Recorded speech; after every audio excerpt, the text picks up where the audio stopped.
Hi everyone, my name is Jerry Wise.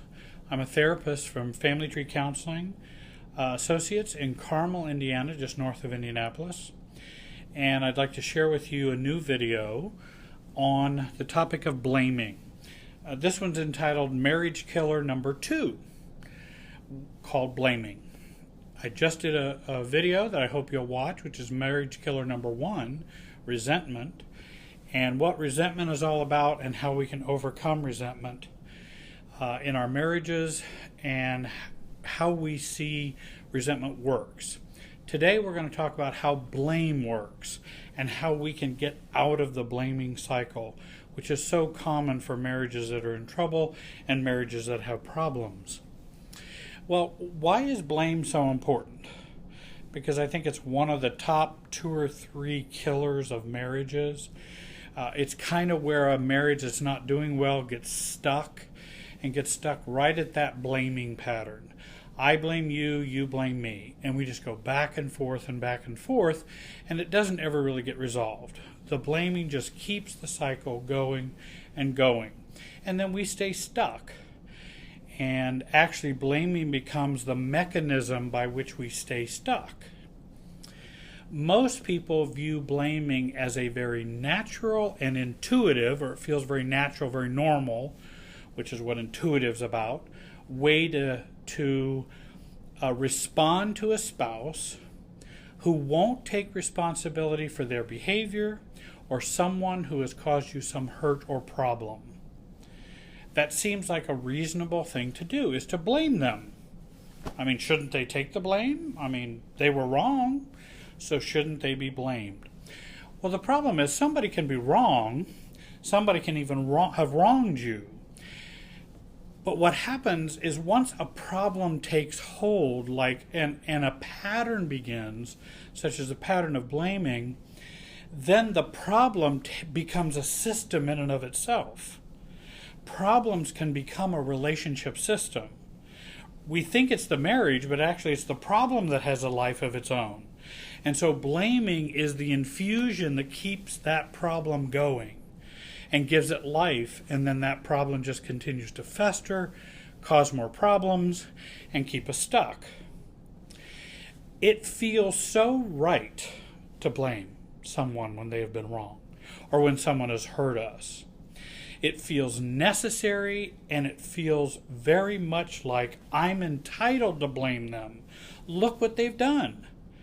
It's only right that I blame them for this. Many would say that if you had my marriage, you'd feel the same way too. That if someone has wronged you, then you blame them also. Well, I might blame them in terms of it was their responsibility for their behavior.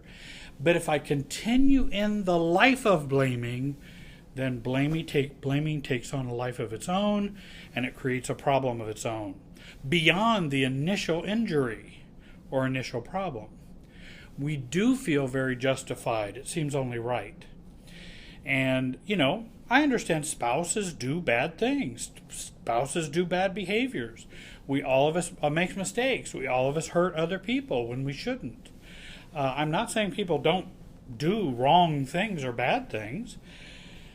It's just that I want us to understand the place and purpose of blaming and all of that. I think one thing that's very important is this. We tend to blame, and blame takes on a similar role that blame took on in our family of origin. And we don't realize that. It's very unconscious. We get imprinted about blaming, and then we take that type of blaming pattern into our marriage. When we blame, it feels like such a good way to get your spouse to see something or to change some behavior or perspective in your spouse. If I blame enough, then he'll see it. If I blame enough, then she'll get it. She'll see it. Then she'll change. Then he'll change. Sadly, blaming accomplishes neither. They neither change nor do they see it. It just becomes a problem that takes on a life of its own and creates a whole set of new problems. So if you'd ask a family systems therapist about what is the function of blame in a relationship, how does it work? If you look at it from a 30,000-foot view, how do you see blaming work in this relationship? And I think that's important. Blaming always means I'm not seeing my part in the problem. I'm not seeing how I have participated in the larger system and the larger pattern for this problem to come about. For example, I'll use a classic example, the alcoholic husband, codependent enabling wife. Now certainly, it's not the wife's fault that the husband is alcoholic, but often the spouse of the alcoholic will blame the alcoholic for all the problems in the relationship. And I'm not saying they haven't behaved badly. They certainly have, and have done lots of damage. So I'm not minimizing that at all. I'm just saying blaming is not the means whereby to get out of the rut or out of the hole. And so what happens then when the wife blames the spouse, the husband who's an alcoholic, for all the problems, she then doesn't have to look at how she may be enabling the alcoholism, enabling the bad behavior, making the bad behavior more possible. Not that she's causing it. I'm saying just making an additional factor, causing an additional factor that makes it easier for the alcoholic to use. Again, it's not the wife's fault. She's not the fault for the alcoholism. I believe alcoholism is a disease, it is an illness, and it's something none of us choose. We're 0% responsible for our addiction. We're 100% responsible for the recovery. So I'm just saying we don't look at what our part is, what part we play in the problem, because we don't want to. It's too painful, or we don't want to change that. Or if we change that, there's going to be negative consequences. So we stick with the blaming behavior and blaming part of the system. Blaming is a symptom of our allergy to intimacy and lower self-differentiation. Well, what do I mean by that? If we find ourselves in a pattern of blaming, and we find ourselves blaming a lot, then that tells us how little we're able to be intimate, probably with ourselves and probably with others. We're not comfortable with that level of closeness. We're also not comfortable with self-differentiation. Blaming creates enmeshment and fusion. We're more comfortable with that fusion. We're not as comfortable with self-differentiation. And blaming keeps that fusion going. So it says something about our health and well-being when we're chronic blamers and blaming over and over and over again. The blaming also in a family system triangulates kids into the marriage. When mom and dad are blaming each other back and forth, guess who are the third parties involved in that triangle? The kids. Because it's a stuck behavior they're observing in mom and dad, which they will take into their relationships when they get older. And they also get drawn in to either take sides, either evaluate the arguments, come to some decision of who's right, who's wrong. It draws them in when we are blaming each other all the time. And so one of the things we want to do to keep the kids out of our marriage is to work on our blaming behavior. Because we don't want our kids in our marriage. It's not a healthy place for them to be. Blaming, as I've just mentioned before, creates enmeshment, fusion, codependency, and over-closeness. If you want to not have intimacy, then stay with blaming. Then you won't have intimacy. And intimacy is what I view as being able to be yourself while staying connected. Most of us have a hard time doing both, being ourselves and staying connected. We either do one or the other. And real intimacy involves the balance of both of those. But blaming is a way to stay enmeshed. Oftentimes, blaming feels like we're very separate or distant from each other. Well, we're not very close at all. All we do is blame each other. And that's when I would tell a couple, no, it sounds like to me, you guys are under each other's skin. That's how close you are. You're on top of each other emotionally. Your circles almost overlap. When you see those circles overlapping, that's what blaming is like. When we're like this, we don't blame. When we're like this, we blame. And so that enmeshment is a part of blaming, and blaming is a part of enmeshment. Blaming preserves the status quo. If you don't want anything to change in your marriage, keep on blaming. That'll guarantee it. Nothing will change. I don't care how loud you blame. I don't care what you throw. I don't care whether you leave the room. I don't care if you go out for a drive. I don't care if you... Bluster doesn't change anything any more than blame changes anything.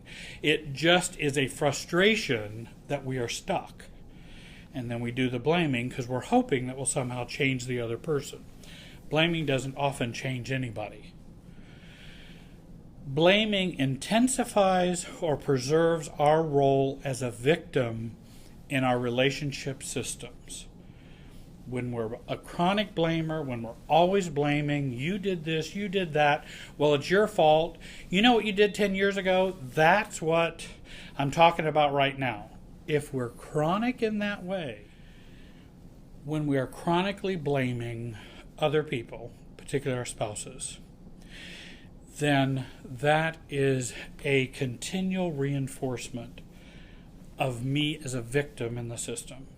If you want to stay a victim in the system, blame, blame, blame, then you'll stay a victim. And actually, we don't realize how that really does play over and over again. If you want to remain a victim, just keep blaming. You'll accomplish that goal. The problem is most people say they don't want to accomplish that goal. So I help them to change that system and to change that goal and to change how we go about that. But it requires some counterintuitive learning, meaning not doing what we naturally feels right to us. Blaming feels so right to us. So we have to do some things that don't feel so right to us to get us out of the dilemma, the paradox, the stuckness. Blaming is like telling someone to stop hugging you so tightly while not letting go of them. The blamer never sees how tightly they are holding on to the other person. So, what's the good news? So what can we do to break the cycle of blaming and our blaming behavior? Well, first of all, you can stop your side of the blame game, even if your spouse won't. We have to decide to do something regardless of what it does in the system or the pattern, because it won't feel right. They'll wonder why you're not blaming them all the time. You have to stop and decide you're going to stop the blaming side. And you can only do that unilaterally on one side. You can't say, I'll stop blaming you if you stop blaming me. That often does not work. You have to make the decision for yourself. And that begins to change the relationship. When you stop blaming, identify what feelings you experience after choosing to stop your side of the blaming. In other words, what comes up for you when you stop your blaming? Do you feel afraid? Do you feel hurt? Do you feel abandoned? Do you feel stuck? Do you feel trapped? Do you feel sad? What do you feel when you stop blaming? Because oftentimes blaming is a way to not feel those deeper primary feelings because they're not comfortable. Maybe we feel shame. Maybe we feel unwanted. There's lots of things, guilty. What do you feel if you stop blaming? What comes up for you? Because that's what needs to be dealt with, not the blaming. What's underneath that? Address and resolve family of origin issues and patterns in which you learn to blame or felt blamed. For example, some would say, my mother always blamed me for everything, and now I blame others before they get a chance to blame me. Or that's how I always saw my dad. My dad was always blaming everybody else for the problems in his life. And I always saw that's how you deal with conflict and problems and difficulties, is you do the blaming. Apologize for your blaming and express you recognize your blaming will not help them to see what you like them to see and what you would like them to understand. You have to first understand my blaming will not get them to see that. No matter how much I do it, no matter how often I do it, no matter how loud I do it, it's not going to get them to see that. Actually, stopping your blaming might get a lot more of their attention than the blaming. And I've seen that happen quite often. Because it's a counterintuitive move. It's something that's not expected. And then somebody's ears start to perk up. Turn your focus on you and your needs, your wants, and your feelings. Get your focus off your spouse. And get your focus off your spouse's shortcomings and how they haven't met your needs or how they've acted badly. You can only change you. Has your blaming changed them so far? My hunch is it hasn't. Then why keep doing that? Or as I think some have said, is your plan working for you? It's not working for us, so let's try a different plan. Then that may begin to work better. If blaming has become so ingrained a pattern in your life, then use an addictions recovery model if necessary to break the cycle of blaming. Recognize that I'm addicted to blaming and it has been controlling my marriage and my life and my thoughts and my feelings. And begin to work a 12-step program to begin to break that pattern that we're so addicted to of blaming all the time, blaming others, blaming our spouses. Then also, I always ask this question, what is the downside of letting go of your blaming? What are your fears, or what would you have to face if you stopped? Because often there's a downside of stopping that. The upside is, we wouldn't argue as much. Maybe things would be more calm or relaxed. But the downside is, if I give this up, there's some real negative consequences. And I might have to deal with the lack of closeness that we really have, the over-enmeshment that we really have, the problems that we haven't dealt with in years. So blaming keeps us from having to look at all that. What I want you to do is you can contact me via my phone number or email. On the screen, you'll see my phone number and email, contact information. You can come by my office, make an appointment and see me. We can talk via Skype or FaceTime. I hope you'll join the YouTube channel, Family Tree Counseling channel on YouTube. Get the latest videos that we present on these topics to give you some powerful keys to change your marriage and to change your life. I appreciate you watching today. Have a great day.